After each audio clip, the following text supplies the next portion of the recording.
Telugu flame YouTube channel ఇప్పుడే subscribe చేసుకోండి. Telugu flame వీక్షకులందరికీ స్వాగతం. స్టార్మాలో మధ్యాహ్నం 3 గంటలకి ప్రేక్షకులని ఎంతగానో ఆకట్టుకుంటూ ఆద్యంతం ఊహించని మలుపులతో అలరిస్తున్న సీరియల్ మళ్ళీ. స్టార్మాలో ప్రస్తుతం కొత్త సీరియల్ రాబోతుంది కాబట్టి ఏదైనా ఒక సీరియల్ని ఇప్పుడు ఎండ్ చేయాలి కాబట్టి అందరూ మళ్ళీ సీరియల్ని ఎండ్ చేస్తారు అని అనుకుంటున్నారు. అయితే మళ్ళీ సీరియల్ ఎండ్ అవుతుందా లేదా అనే విషయానికి వస్తే మళ్ళీ సీరియల్ అప్పుడే ఎండ్ కాదు అనే చెప్పాలి. ఎందుకంటే ఇటీవలే ఈ సీరియల్లో ఆరాధ్య అనే కొత్త క్యారెక్టర్ను మళ్ళీ పోలికలతో ప్రవేశపెట్టారు.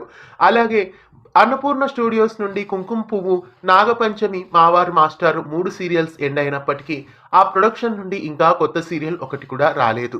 ఎందుకంటే ప్రస్తుతం త్రినయని అలాగే మళ్ళీ ఈ 2 సీరియల్సే అన్నపూర్ణ స్టూడియోస్ నుండి టెలికాస్ట్ అవుతున్నాయి. మరో కొత్త స్లాట్ లో మరో సీరియల్ ని స్టార్ట్ చేసే వరకు మళ్ళీ సీరియల్ ని ఎండ్ చేయరు అని చెప్పొచ్చు. కాబట్టి కుంకుమ పువ్వు సీరియల్ లాగానే మళ్ళీ సీరియల్ ని కూడా కొత్త ట్రాక్ తో ఇప్పుడు కొనసాగిస్తున్నారు. మళ్ళీ క్యారెక్టర్ ను పోషిస్తున్న భావనలాస్య ద్విపాత్రాభినయంలో ఈ సీరియల్లో ప్రేక్షకులని అలరించబోతున్నారు.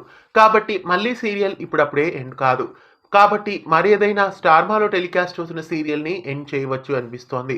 మళ్ళీ సీరియల్ అయితే యథావిధిగా చక్కటి ట్విస్ట్లతో మరికొంతకాలం ప్రేక్షకులని ఆకట్టుకోబోతోంది. మళ్ళీ సీరియల్ ఎండ్ కావడం బాగుంటుందా లేదా ఇంకా కొంతకాలం సాగదీస్తే బాగుంటుందా మీరేమనుకుంటున్నారో కామెంట్స్లో తెలియజేయండి. ఇలాంటి మరెన్నో తెలుగు సీరియల్ అప్డేట్స్ ఎప్పటికప్పుడు తెలుసుకోవడానికి ఛానల్ని సబ్స్క్రైబ్ చేసి గంట కొట్టేయండి. తెలుగు ఫ్లేమ్ యూట్యూబ్ ఛానల్ ఇప్పుడే సబ్స్క్రైబ్ చేసుకోండి.